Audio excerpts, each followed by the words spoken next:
छत्रपती संभाजीनगरमध्ये कौटुंबिक छळाच्या गंभीर प्रकरणामुळे एका 25 वर्षीय विवाहितेनं आत्महत्या केल्याची घटना समोर आली। ईश्वरी बनकर असं मृत महिलेचं नाव। सततच्या छळाला कंटाळून तिने गळफास घेऊन जीवन संपवले। माहितीनुसार ईश्वरीचा विवाह 28 जून 2020 रोजी अजय सोबत झाला होता। अजय बनकर हा मनपाच्या घनकचरा विभागामध्ये प्रभारी जवान म्हणून कामाला आहे।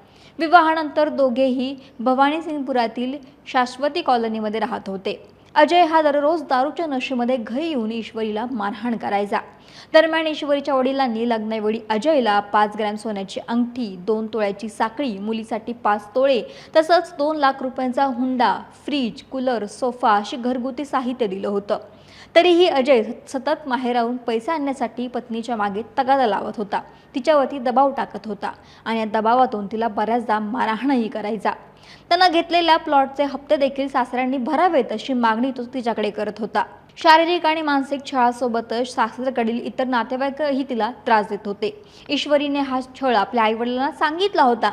त्यांनी दोघांमध्ये समेट घडवून आणण्याचा प्रयत्न करत एकत्रित राहण्याचा सल्ला दिला होता, पण परिस्थिती जैसे थे। पती अजयसह सासरच्यांच्या छळाला कंटाळून ईश्वरीनं याआधी देखील जीवन संपवण्याचा प्रयत्न केला होता। त्यानंतर कुटुंबियांनी एकत्रित बसून चर्चा करून वाद मिटवून तिला पुन्हा सासरी पाठवलं। मात्र अजयच्या वागण्यामध्ये कोणताही बदल नव्हता। अशा 6 एप्रिलला रात्री 11 वाजता अजय नेहमीप्रमाणे दारू पिऊन घरी आला। अशात भाजीत केस निघाल्याच्या किरकोळ कारणामुळे तिला निर्दयीपणे अक्षरशः जनावरासारखी मारहाण केली। ईश्वरीनं रात्रभर होत असलेला त्रास सहन केला, पण 7 एप्रिलला सकाळी पुन्हा त्यानं मारहाण केली आणि घाणेरडे आरोप तिच्यावरती लावले। या सततच्या छळाला कंटाळून ईश्वरीनं अखेर टोकाचा निर्णय घेतला आणि आत्महत्या केली। ईश्वरीचा मृतदेह जेव्हा पोस्टमॉर्टमसाठी आणला गेला तेव्हा कुटुंबियांनी संताप व्यक्त केला आणि सासरच्यांवरती कठोर कारवाईची मागणीही केली आणि यासोबतच घाटी रुग्णालयामध्ये ठिय्या आंदोलन केलं। घटनेनंतर छावणी पोलिसांनी गुन्हा दाखल करून पुढील तपास सुरू केलाय। या प्रकरणी छावणी पोलिसांनी पती अजय अशोक बनकर याच्यासह एकूण 7 जणांना अटक केलेली आहे।